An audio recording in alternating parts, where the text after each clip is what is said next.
Hi, welcome to my podcast, Talking Travel with Wendy. I travel the globe interviewing really cool people in small hospitality and tourism businesses. Join me each week as I discover and share something or someone new with you. You can find more at www.travelwithwendy.net. And remember, it's always an adventure when you travel with Wendy.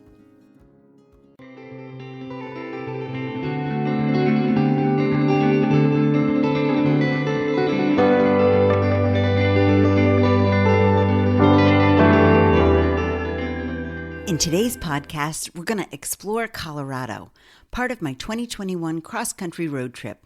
I'm so excited to share my journey across America and this wonderful state. It's filled with so many surprises and adventures. Colorado did not disappoint. Are you planning a cross-country road trip? If you are, I've included many must-sees today. You'll want to like this podcast and follow me as I share my hiking and kayaking adventures, as well as some of the small towns. These enchanting mining towns filled with so much nostalgia from a day gone by. As I was planning this cross-country adventure road trip from Alabama, I knew I'd be stopping here. I couldn't wait to explore Colorado more. I visited several years ago, but only Colorado Springs, so I was happy to traipse around the Rocky Mountain National Park this year and discover and share more travel tips with you. For more planning travel tips, check out my YouTube channel and my cross-country road trip playlist. The links are in the description. So let's begin with hiking in Colorado. Here are a few trails worth a visit for sure. You'll definitely want to bring your hiking boots and poles if you're planning to hike, no matter what your level. The elevation change, rocky terrain can throw even the most experienced hiker off their game, especially if they've arrived by plane.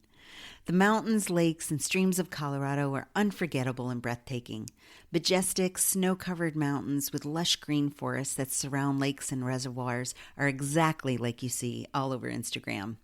And you'll get a kick out of this too. There are several Instafluencers out there doing the poses for the best shot. These are really busy trails. So here's some travel tips before you go. Do your research. Several parks require parking passes and pre-purchase admission tickets due to COVID. And the popularity of hiking trails this summer, they say, increased like 66%.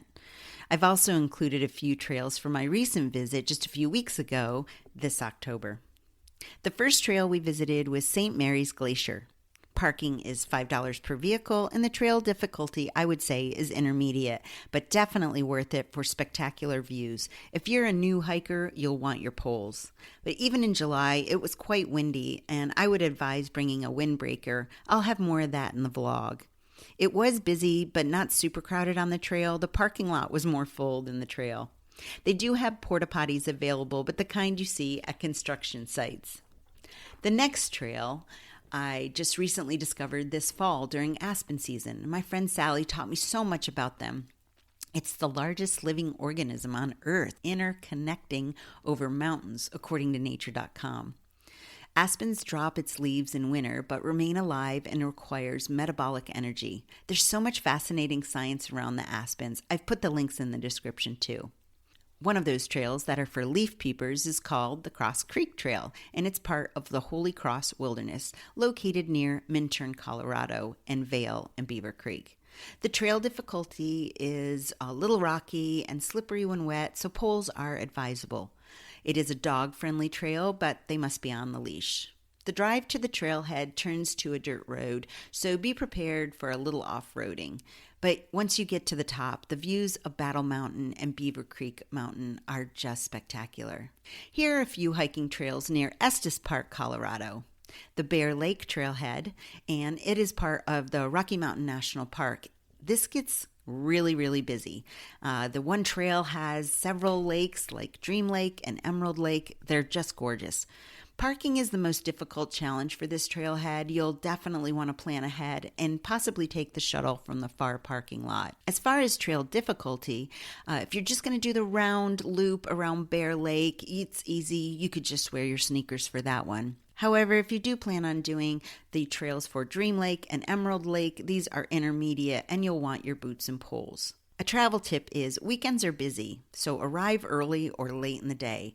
Just don't get caught after closing. There are timed entry and daily pass fees as well. You need to do these in advance because they do check.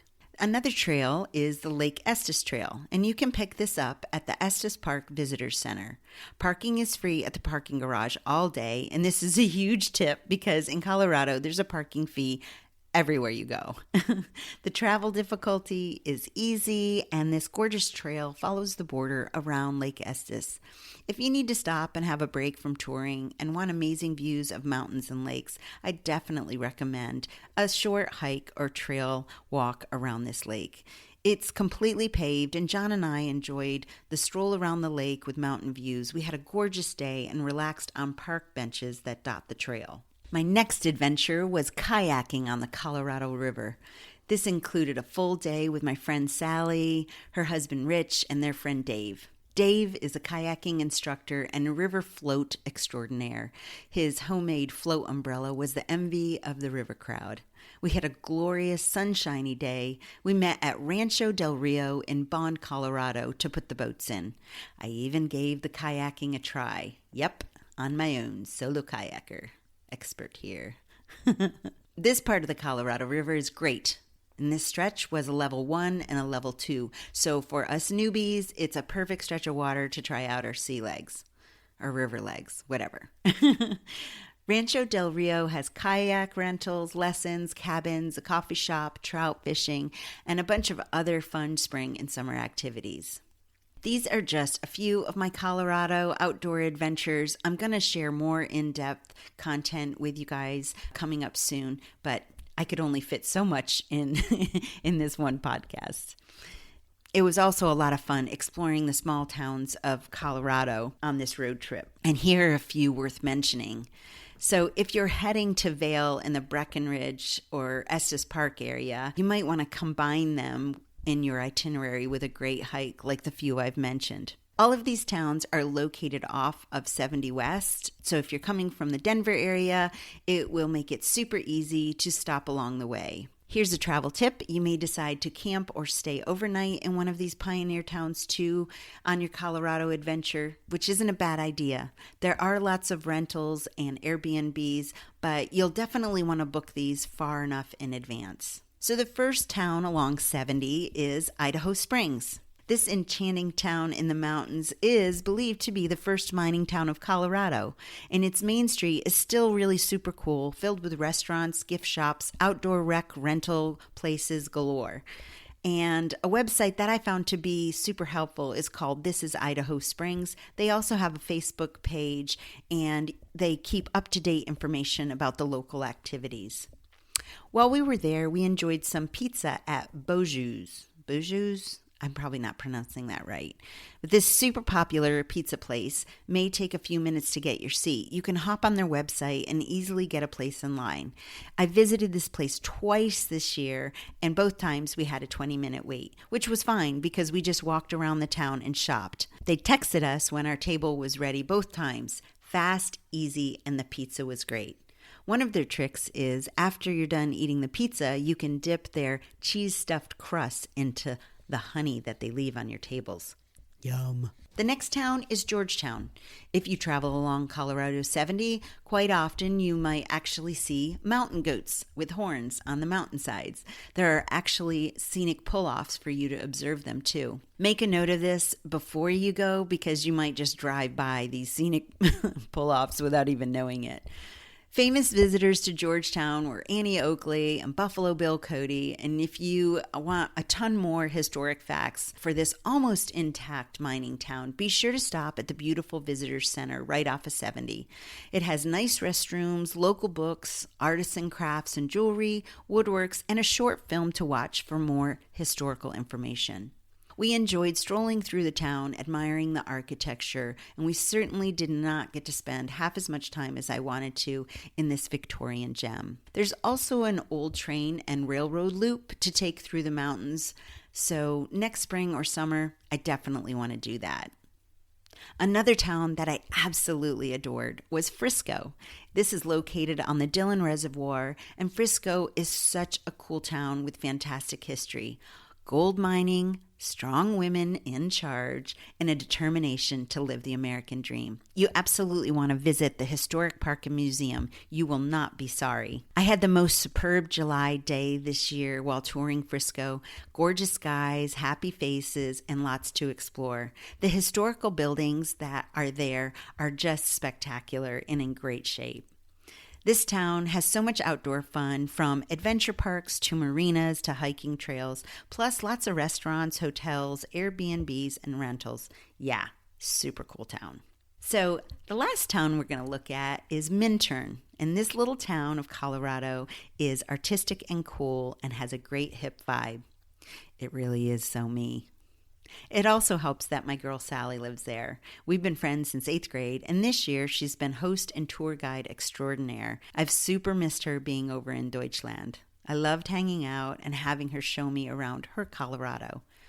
Minturn is part of the White River National Forest, and with our love of hiking, she is the one who introduced me to the Cross Creek Trail.